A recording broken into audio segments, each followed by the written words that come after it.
আলাইকুম ওয়া রাহমাতুল্লাহি ওয়া বারাকাতুহু। আলহামদুলিল্লাহি রাব্বিল আলামিন ওয়াসসালাতু ওয়াসসালামু আলা সাইয়্যিদিল আম্বিয়াই ওয়াল মুরসালিন ওয়া আলা আলিহি ওয়া সাহবিহিল মায়ামিন ওয়া বাদ। প্রিয় দর্শক মণ্ডলী, সুন্দর এই সময়ে বিশ্বের যে প্রান্ত থেকে আপনাদের প্রত্যেকের প্রিয় চ্যানেল দেশ টিভির পর্দায় আমাদের সাথে যুক্ত হয়েছেন, সকলকে আন্তরিক মোবারকবাদ, প্রীতি এবং শুভেচ্ছা জানিয়ে শুরু করছি জনপ্রিয় ইসলামিক শো ইসলামী জীবন ও জিজ্ঞাসা। আপনাদের সাথে আছি আমি মুফতি আল আমিন খান। দর্শক, আজকের আয়োজনে অতিথি হিসেবে আমন্ত্রিত হয়েছেন প্রখ্যাত আলেমে দ্বীন, বিশিষ্ট ইসলামী চিন্তাবিদ, শিক্ষাবিদ এবং গবেষক ফদিলাতুশ শেখ মুফতি মোহাম্মদ আবদুল্লাহ আল মামুন, সম্মানিত খতিব, ঐতিহাসিক 201 গম্বুজ মসজিদ, টাঙ্গাইল। আসসালামু আলাইকুম ওয়া রাহমাতুল্লাহ। ওয়ালাইকুম আসসালাম ওয়া রাহমাতুল্লাহি ওয়া বারাকাতুহু। শেখ, কেমন আছেন?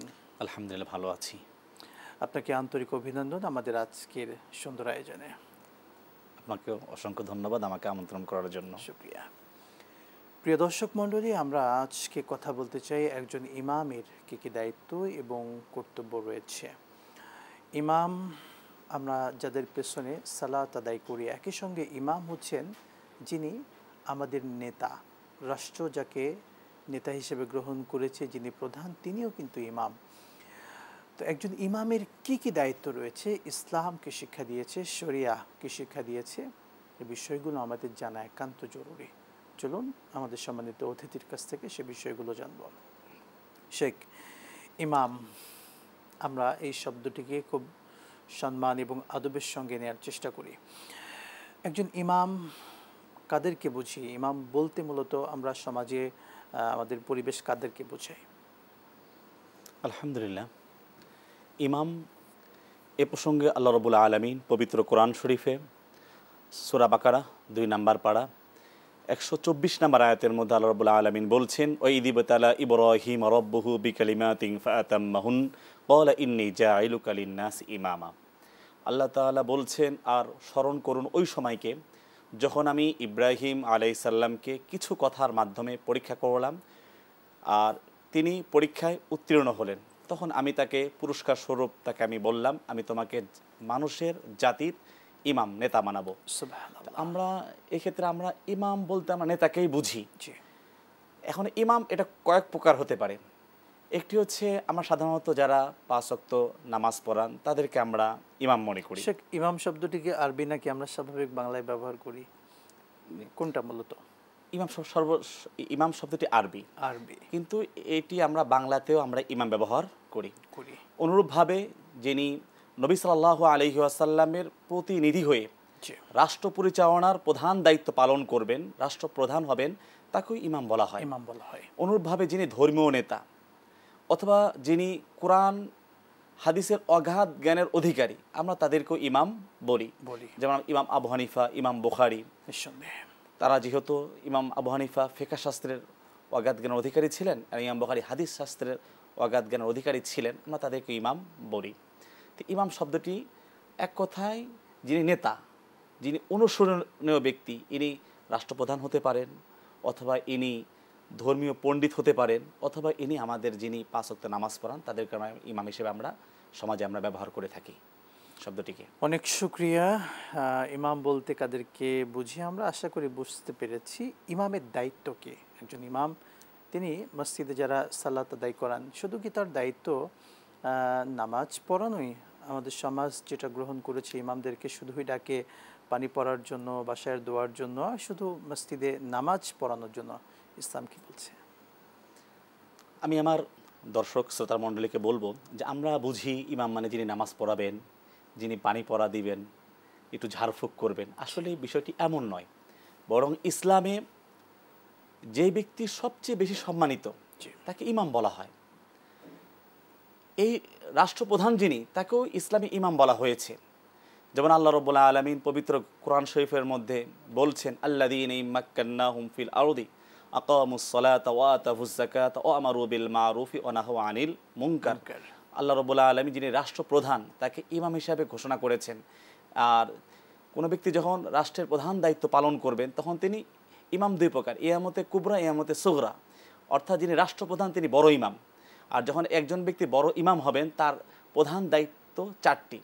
এক নাম হচ্ছে আকামুস সালাহ, তিনি নামাজ কায়েম করবেন, নিজেও নামাজ পড়বেন এবং তার অধীনস্থ যারা প্রজা রয়েছে তাদেরকে তিনি নামাজ পড়তে বাধ্য করবেন। অর্থাৎ আমরা বলতে পারি আমাদের দেশ মুসলিম দেশ, এই দেশে নামাজের বিধানটা থাকা একান্ত জরুরি কোরআনের এই আয়াতের আলোকে। এই আয়াতের আলোকে তার দ্বিতীয় দায়িত্ব হচ্ছে ওয়াতাফুজ যাকাত, তারা যাকাত উসুল করবে, অর্থাৎ তারা ধনীদের কাছ থেকে যাকাত বাধ্যতামূলক উসুল করে এটা গরিবদের মাঝে বন্টন করে দেবে, 2 নাম্বার দায়িত্ব। আর 3 নম্বর হচ্ছে ও আমারু বিল মারুফ ওয়া নাহু আনিল মুনকার, তারা সৎ কাজের আদেশ করবে, অসৎ কাজের নিষেধ করবে। এছাড়া একজন ইমামের দায়িত্ব হচ্ছে আদল, ইনসাফ কায়েম করা। যেমন আল্লাহ রাব্বুল আলামিন বলছেন ইন্নাল্লাহা ইয়া'মুরু বিল আদলি ওয়াল ইহসান, আল্লাহ তাআলা ন্যায় বিচার, সুশাসন এবং সদ্ব্যবহার, ভালো ব্যবহার করার জন্য নির্দেশ করছেন। এছাড়া একজন যিনি ইমাম হবেন, রাষ্ট্রপ্রধান হবেন, তাকে অবশ্যই ধনী গরিবের যে অর্থনৈতিক বৈষম্য এটা দূর করতে হবে। এটা জাকাতের সঠিক বন্টন হলে সমাজের ধনী গরিবের আকাশচুম্বী যে বিভেদ এটা দূর হয়ে যাবে। একজন যিনি ইমাম হবেন, রাষ্ট্রপ্রধান হবেন, তাকে অবশ্যই রাষ্ট্রের আইন শৃঙ্খলা এটাকে স্বাভাবিক রাখতে হবে, আইন শৃঙ্খলাকে ঠিক রাখতে হবে। মানে আইন শৃঙ্খলা অবনতি কোনো ক্রমেই তাকে হতে দেওয়া হবে না।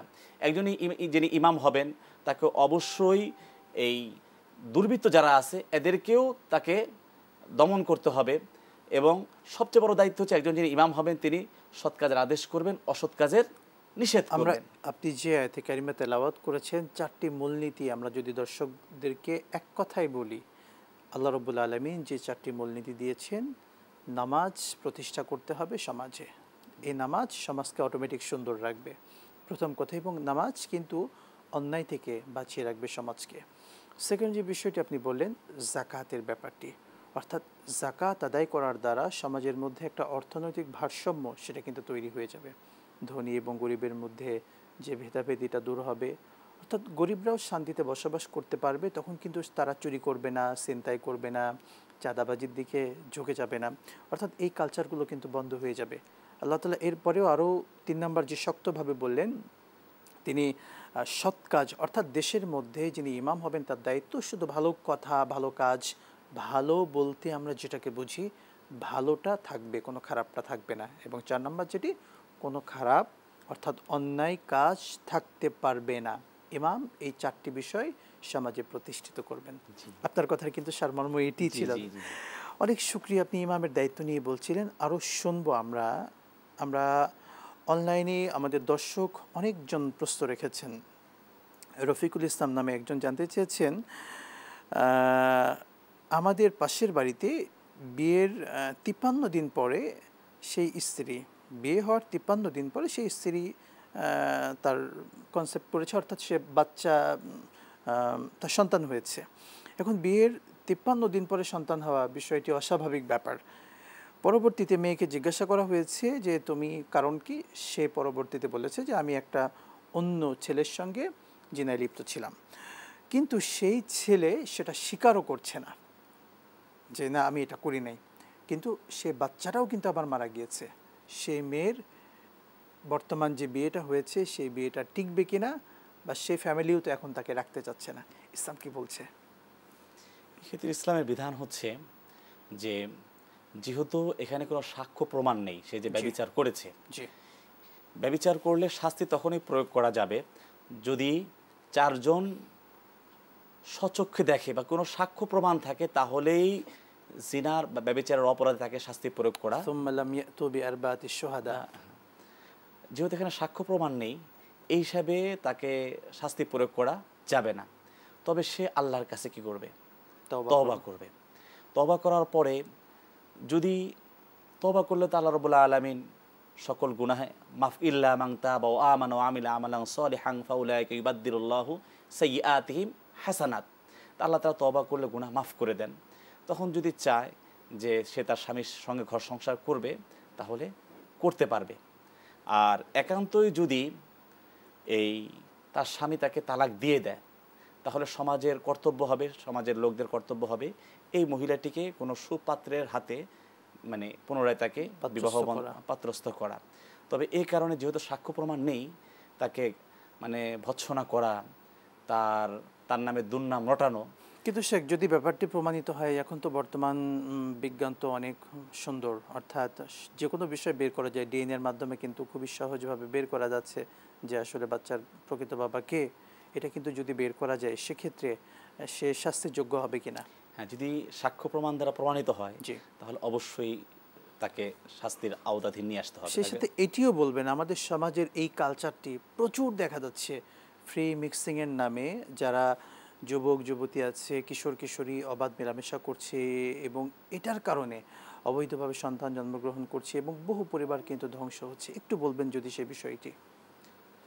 ইসলামে যে কয়েকটি বিষয়ে কঠিন শাস্তির বিধান জি, আরোপ করা হয়েছে, তার মধ্যে জিনা ব্যভিচার অন্যতম। বিবাহিত নারী পুরুষ যদি জিনা ব্যভিচারে লিপ্ত হয়, তাহলে ইসলামের বিধান হচ্ছে নারী হোক পুরুষ হোক, যদি প্রমাণ পাওয়া যায় তাহলে তাকে বুক বরাবর মাটিতে গেড়ে পাথর নিক্ষেপ করে তাকে হত্যা করা। ফারজুমুহুমা নাকালাম মিনাল্লাহ। নাকাল, এটাকে বলা হয় নাকাল, মানে একজনকে দিলে পুরো সমাজ সমাজ ভালো হয়ে যাবে। ভালো হয়ে যাবে। আর যদি অবিবাহিত হয় তাহলে 100 বেত্রাঘাত করা হবে। জি, আর এটা দুনিয়ার শাস্তি। এরপর যদি সে তওবা করে তাহলে আল্লাহ তাআলা ভালো জানেন, আর যদি তওবা না করে তাহলে তো, আর এটাকে যদি হালাল মনে করে জিনা ব্যভিচারে লিপ্ত হয় তাহলে সে কাফের হয়ে যাবে। আর যদি হারাম মনে করে যদি তওবা করতে না পারে, তাহলে নবী করিম সাল্লাল্লাহু আলাইহি ওয়াসাল্লাম যখন মেরাজে গেলেন, দেখতে পেলেন যে একদল উলঙ্গ নগ্ন নারী পুরুষকে জাহান্নামের আগুনে শাস্তি দেওয়া হচ্ছে, আর তাদের লজ্জাস্থান থেকে এমন দুর্গন্ধ ছড়াচ্ছে যে পুরা জাহান্নাম তাদের লজ্জাস্থানের দুর্গন্ধে জাহান্নামবাসী অতিষ্ঠ হয়ে আল্লাহকে বলছে, আল্লাহ যদি এদেরকে শাস্তি দেওয়ার প্রয়োজন পড়ে জাহান্নাম থেকে বের করে অন্য কোথাও শাস্তি দাও। মানে এদের দুর্গন্ধের কারণে জাহান্নামের শাস্তি তাদের কাছে হালকা মনে হচ্ছে, কিন্তু তাদের দুর্গন্ধ তাদের কাছে কঠিন মনে হচ্ছে। আল্লাহ তাআলা এই সকল, মানে এই জিনা ব্যভিচার থেকে আমাদের সমাজকে উদ্ধার করুন। সমাজের অবস্থা খুবই ভয়াবহ কিন্তু এই ক্ষেত্রে। শেখ, আরেকটি বিষয় অনলাইনে প্রশ্ন এসেছে, শফিক নামে আরেকজন জানতে চেয়েছেন, অ্যাক্সিডেন্টে মৃত পরিবারকে অর্থ জরিমানা দেওয়ার হুকুম কি ইসলাম কি বলছে? অ্যাক্সিডেন্টে যে কেউ যদি মারা যায়, এখন আমরা এটাকে এই কতলে খতা, মানে ভুল করে যদি ইচ্ছা করে হত্যা করে, অনেক সময় অ্যাক্সিডেন্ট দেখা যাচ্ছে যে ইচ্ছা করে মানে শরীরের উপর গাড়ি তুলে দিচ্ছে, অর্থাৎ যেটাকে আমরা ইচ্ছাকৃত হত্যা বলি, ইচ্ছাকৃত হত্যা বলছি, তাহলে তো হত্যার বদলে হত্যা কিসাস ওয়াজিব হয়ে যাবে। এটার বিধান, এটা কিসাস ওয়াজিব হয়ে যাবে। আর এক্ষেত্রে যদি মানে পরিবার মনে করে তারা আর্থিক জরিমানা নিয়ে হত্যাকারীকে ক্ষমা করে দিবে, তাহলে সেটাও কি পারবে। আর যদি কতলে খতা, যেটাকে আমরা বুঝি মানে ভুলক্রমে হয়ে গিয়েছে, ভুলবশত হয়ে গিয়েছে, সেখানে কিন্তু ইসলাম 100 উটের বিধান রেখেছে, দিয়ত। তাহলে এক্ষেত্রে বোঝা যাচ্ছে যদি অ্যাক্সিডেন্টের বিনিময়ে যদি পরিবার জরিমানা নেয়, এটা কি আছে, ইসলামে জায়েজ আছে। জি, অনেক অনেক শুকরিয়া। আমরা এই ব্যাপারগুলো আমাদের সমাজে প্রচুর হয়ে থাকে। শেখ, আমরা আরেকটি বিষয় অনলাইনে জানতে চেয়েছেন, অপু নামে একজন জানতে চেয়েছেন, অন্যের নামে সিম রেজিস্ট্রেশন করে সেটা নিজে ব্যবহার করা, এটা বৈধ হবে কিনা?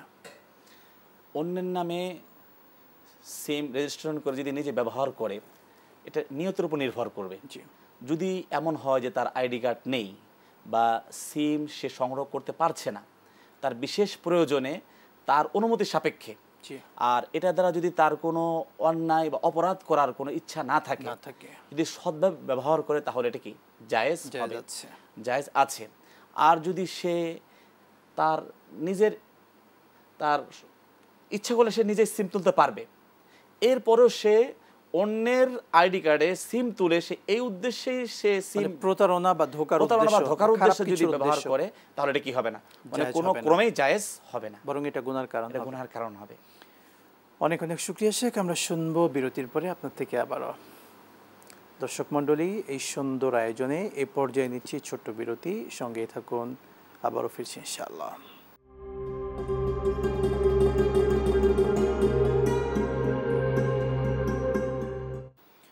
বিরতির পর আরও একবার স্বাগত জানাচ্ছি আপনাদের সকলের প্রিয় চ্যানেল দেশ টিভির পর্দায় জনপ্রিয় ইসলামিক শো ইসলামী জীবন ও জিজ্ঞাসায়। প্রিয় দর্শক মণ্ডলী, আমরা আজকে কথা বলছিলাম একজন ইমামের দায়িত্ব এবং কর্তব্য নিয়ে। অতিথি হিসেবে রয়েছেন প্রখ্যাত আলেমে দ্বীন শেখ মুফতি মোহাম্মদ আবদুল্লাহ আল মামুন। শেখ, আপনাকে আবারও অভিনন্দন জানাচ্ছি আমাদের সুন্দর আয়োজনে। আমরা দর্শকদের প্রশ্নে চলে যাচ্ছি। আরেকটি প্রশ্ন এসেছে, বিশেষ করে আমরা জানি কবরে একজন মানুষকে অর্থাৎ ঈমানদারদেরকে প্রশ্ন করা হবে এবং যারা কাফের তাদেরকে প্রশ্ন করা হবে। কবরের এই প্রশ্নগুলোর উত্তর যারা গুনাহগার বান্দা তারা কি দিতে পারবে? ইসলাম কি বলছে? আলহামদুলিল্লাহ, যদি কাফের মুনাফিক ঈমান না থাকে তাহলে তারা কোনো ক্রমেই তারা কবরে প্রশ্নের উত্তর দিতে পারবে না। আর যদি গুনাহগার হয়, যদি সে তওবা করে দুনিয়া থেকে বিদায় হয়, তাহলে আশা করা যায় যে সে প্রশ্নের উত্তরগুলো দিতে পারবে। আর যদি সে গুনাহগার তওবা করে নাই, তাহলে এটা আল্লাহর যদি ইচ্ছা করে তাহলে সে দিতে পারবে। আর যদি আল্লাহ তাআলা চান তাকে শাস্তি দিতে, তাহলে সে দিতে পারবে না। সত্যি আসলে কবরের শেখ প্রশ্নগুলো কি হবে? আল্লাহ তাআলা কি প্রশ্ন করবেন কবরে রাখার পরে মানুষকে? আসলে কবরের প্রশ্ন হয় মূলত 5টি, আমরা জানি 3টি, কিন্তু কবরের প্রশ্ন হয় মোট 5টি। 1 নম্বর প্রশ্ন হলো মনস্তাত্ত্বিক। যেমন ইবনে মাজাহ শরীফের হাদিসের মধ্যে এসেছে, যখন মাইয়েতকে কবরের মধ্যে রাখা হয় তখন আতাহু মালাকান, তখন তার কাছে 2জন ফেরেশতা এসে তাকে বসাবে। সে যখন বসবে, ইয়ামসাহু আইনাইহি, চোখ মুছতে মুছতে বসবে, আর তার কাছে মনে হবে সূর্য ডুবে ডুবে যায়। যখন মুনকার নাকির তাকে প্রশ্ন করতে চাইবে, তখন সে বলবে যে সূর্য ডুবে যাচ্ছে, আমি তো এখনও আসরের নামাজটা পড়ি নাই, আমাকে 1 লোটা পানি দাও, আগে আমি ওযু করে নামাজটা পড়ে নেই। এটা হবে মনস্তাত্ত্বিক প্রশ্ন। এরপর 3টি প্রশ্ন হবে, আমার রব্বুকা, তোমার রবকে, অমা দিনুকা, তোমার দিন কি, অমা নবিয়ুকা, তোমার নবীকে মুহাম্মদ সাল্লাল্লাহু আলাইহি ওয়াসাল্লাম। উত্তর হবে যে রব্বি আল্লাহ, আমার রব হচ্ছেন আল্লাহ, দিনই আল ইসলাম, আর দিন হচ্ছে আমার ইসলাম, আর আমার নবী হচ্ছে মুহাম্মদ সাল্লাল্লাহু আলাইহি ওয়াসাল্লাম। 5ম প্রশ্ন হবে যে তুমি যে উত্তরগুলো আমাদেরকে সঠিকভাবে প্রদান করলে, এই উত্তরগুলো তুমি কোথায় থেকে শিখেছ? তখন সে বলবে যে আমি আলেমের কাছে গিয়েছিলাম, মাদ্রাসায় পড়েছিলাম, বা ওয়াজ মাহফিলে শুনেছিলাম, অথবা ইমাম সাহেবের কাছ থেকে শুনেছি। করাতু কিতাবাল্লাহ, আমি আল্লাহর কিতাব পড়েছি, সুন্নাত রাসূলিহি, আর আমি নবীর হাদিস আমি পড়েছি, সেখান থেকে আমি কি শিখতে পেরেছি। অর্থাৎ সত্যি কথাগুলো সেটা তখন কিন্তু বলবে। আসলে কবরের ব্যাপার আমরা দুনিয়াতে জানি, সত্যকে মিথ্যাভাবে আমরা উপস্থাপন করতে পারি চাইলেই, এমনকি যে আদালত যেখানে সত্যের মানদণ্ডে আমরা জানি, কিন্তু সে আদালতে দাঁড়িয়েও আমরা টাকার বিনিময়ে কিন্তু মিথ্যা কথা বলে ফেলছি। কিন্তু সেই কিয়ামতে কিংবা আমাদের কবর জগৎ যেটা আছে, সেটাই কিন্তু আমি চাইলেও মিথ্যা বা আবেগ দিয়ে মন মতো কিছু বলবো সেই সুযোগ কিন্তু থাকবে না। যেটা আমার প্র্যাকটিক্যাল লাইফে করেছি সেটাই কিন্তু আমি সেখানে বলতে পারবো। আমাদেরকে দিতে হবে। অনেক অনেক শুকরিয়া। আমাদেরকে খুবই সতর্ক থাকা উচিত। সেকার একটি বিষয় আমরা জানি, স্ত্রীর পিরিয়ড অবস্থায় স্ত্রী সহবাস করা নিষেধ, কিন্তু যদি কেউ ভুলবশত স্ত্রীর পিরিয়ড অবস্থায় মিলিত হয়ে যায়, এই ক্ষেত্রে করণীয় কি? এ প্রসঙ্গে আল্লাহ রাব্বুল আলামিন সূরা নিসার মধ্যে বলছেন, ওয়াসআলুনাকা আনিল মাহিদ কুল হুয়া আযান ফাতাজিলুন নিসা ফিল মাহিদ ওয়ালা তাকরাবুহুন্না হাত্তা ইয়াতহুরুন। তারা আপনাকে এই হায়েজ মাসিক সম্পর্কে জিজ্ঞাসা করে, আপনি তাদেরকে বলুন এটা হচ্ছে ময়লা, তোমরা পিরিয়ড চলাকালীন সময়ে স্ত্রী যে সহবাস এগুলো থেকে বিরত থাকো। ওয়ালা তাকরাবুহুন্না হাত্তা ইয়াতহুরুন, যতক্ষণ না তারা এই পিরিয়ড থেকে পবিত্র না হয় ততক্ষণ তোমরা তাদের কাছে যেও না, অর্থাৎ সহবাস করিও না। এক্ষেত্রে বিধান হচ্ছে কেউ যদি এটাকে হালাল মনে করে সে কাফের হয়ে যাবে, আর যদি এটাকে হারাম জেনে করে তাহলে সে তওবা করে নেবে। তওবা করলেও কিছু ইসলামে এখানে কিছু জরিমানার বিধান রেখেছে। যদি সে মানে পিরিয়ড মানে মাসিক চলাকালীন শুরুতেই করে, তাহলে সে এই 1 দিনার সে এই গরিব মিসকিনদেরকে সে দান করবে। আর যদি সে মাসিক চলাকালীন শেষ সময়ে করে, তাহলে সে অর্ধ দিনার গরিব মিসকিনদেরকে সে দান করে দেবে। জি, ব্যাপারটি খুবই সিরিয়াস। আমরা তো হেলায় খেলায় অনেক সময় কাটিয়ে দিই। সে আরেকটি বিষয়ে অনলাইনে দর্শকরা অনেক প্রশ্ন করেন আমাদেরকে। আরেকজন প্রশ্ন রেখেছেন, নাম প্রকাশে অনিচ্ছুক, সন্ত্রাসীর হাত থেকে রক্ষা পেতে বাধ্য হয়ে মুক্তিপণ কিংবা চাঁদা দেয়া যাবে কিনা? হ্যাঁ, স্বেচ্ছায় সুদ গ্রহণ বা ঘুষ আদান প্রদান বা চাঁদা আদান প্রদান এগুলো জায়েজ নেই, হারাম, স্পষ্ট হারাম। কিন্তু যদি এমন হয় যে সে নিজের জীবনের প্রতি আশঙ্কা করছে বা সন্তানের জীবনের প্রতি আশঙ্কা করছে, একান্ত মানে নিরুপায় হয়ে যদি সে এই চাঁদা দেয় নিজের জীবনের আশঙ্কা করে বা সন্তানের জীবনের আশঙ্কা করে, তাহলে যে দিচ্ছে তার জন্য জায়েজ হবে। তবে যে গ্রহণ করছে তার জন্য কোনো ক্রমে এটা কি হবে না, জায়েজ হবে না, সম্পূর্ণ হারাম হবে। শেখ, আমাদের এরকম চান্দা ভাই অনেক দেখতে পাই, আর কি আমরা খুবই দুঃখ নিয়ে বলতে হয় আমাদের এই প্রিয় স্বাধীন দেশে কেন চাঁদাবাজি কেন চলবে, চাঁদার কারণে কত মানুষকে মেরে ফেলা হচ্ছে, এটা আমরা অহরহ ঘটনা দেখতে পাচ্ছি। যদি এই ব্যাপারে একটু দর্শকদেরকে সতর্ক করতেন। আমি এই প্রসঙ্গে যারা আমি এর আগেও বলেছিলাম যে রাষ্ট্রপ্রধানের যিনি দায়িত্ব, তার মধ্যে এটাও রয়েছে যে মানে রাষ্ট্রপ্রধানের অন্যতম একটি দায়িত্ব হচ্ছে ইন্নাল্লাহ ইয়া'মুরুকুম আন তুআদ্দুল আমানাত ইলা আহলিহা, মানে প্রত্যেকটা পদে যোগ্য ব্যক্তিকে বসানো। নিঃসন্দেহে আমরা যদি আমাদের রাষ্ট্র ব্যবস্থা যদি এমন হতো, যারা আইন শৃঙ্খলা যারা পালন করছে, যদি প্রত্যেকটা সেক্টরে যোগ্য দায়িত্বশীল ব্যক্তিকে যদি বসানো হয় আর তারা যদি কোরআন শরীফের একটি আয়াতকে অনুসরণ করে, তাহলে আমি আশাবাদী বা এটা আমরা 100% নিশ্চিত বলতে পারি, বাংলাদেশে কোনো চান্দা ভাই, কোনো সন্ত্রাসী ডাকাত থাকবে না। সে আয়াতটি হলো ইন্নামা জাযাউল্লাযীনা ইউহারিবুনাল্লাহা ওয়া রাসূলাহু ওয়া ইয়াসআউনা ফিল আরদি ফাসাদান আন ইউকাত্তালু আও ইউসাল্লাবু আও তুকাত্তা আইদিহিম ওয়া আরজুলুহুম মিন খিলাফিন আও ইউনফাউ মিনাল আরদ। যারা আল্লাহ ও তার রাসূলের বিরুদ্ধে বিদ্রোহ ঘোষণা করবে, যারা পৃথিবীতে বিশৃঙ্খলা সৃষ্টি করবে, ডাকাতি করবে, চাঁদাবাজি করবে, পৃথিবীতে অরাজকতা সৃষ্টি করবে, আল্লাহ রাব্বুল আলামিন তাদের বিষয়ে বলছেন যে আইয়ুকাত্তালু, তাদেরকে কঠিনভাবে হত্যা করা হবে, হয়তো তাদেরকে ব্রাশ ফায়ার করা হবে, তাদেরকে কঠিনভাবে তাদেরকে হত্যা করা হবে, আইয়ুসাল্লাবু, অথবা তাদেরকে ফাঁসিতে ঝুলিয়ে হত্যা করা হবে, আও তুকাত্তা আইদিহিম ওয়া আরজুলুহুম মিন খিলাফিন, উল্টোভাবে তাদের হাত পা কেটে ফেলা হবে, আও ইউনফাউ মিনাল আরদ, তাদেরকে দেশ থেকে বের করে দেওয়া হবে, দেশান্তর করা হবে। যদি আমাদের দেশের যারা দায়িত্বশীল রয়েছেন আর তারা যদি কোরআন শরীফের এই একটি আয়াতকে ফলো করেন, তাহলে আমরা 100% নিশ্চিত বলতে পারি যে একজনকে শাস্তি প্রয়োগ করলে, যদি গুলিস্তানের মাথায় একজনকে ফাঁসিতে ঝুলানো হয়, কোনো চান্দা ভাইকে যদি গুলিস্তানের মাথায় ফাঁসিতে ঝুলানো হয়, তাহলে আমরা আশা করতে পারি পুরো বাংলাদেশে আর কোনো চান্দা ভাই জন্ম নেবে না। অনেক অনেক শুকরিয়া। আমরা আসলে এমনটি চাই, সুন্দর বাংলাদেশ চাই, কারণ এই দেশ আমাদের দেশ, যে দেশে আমরা শান্তির সাথে বসবাস করব।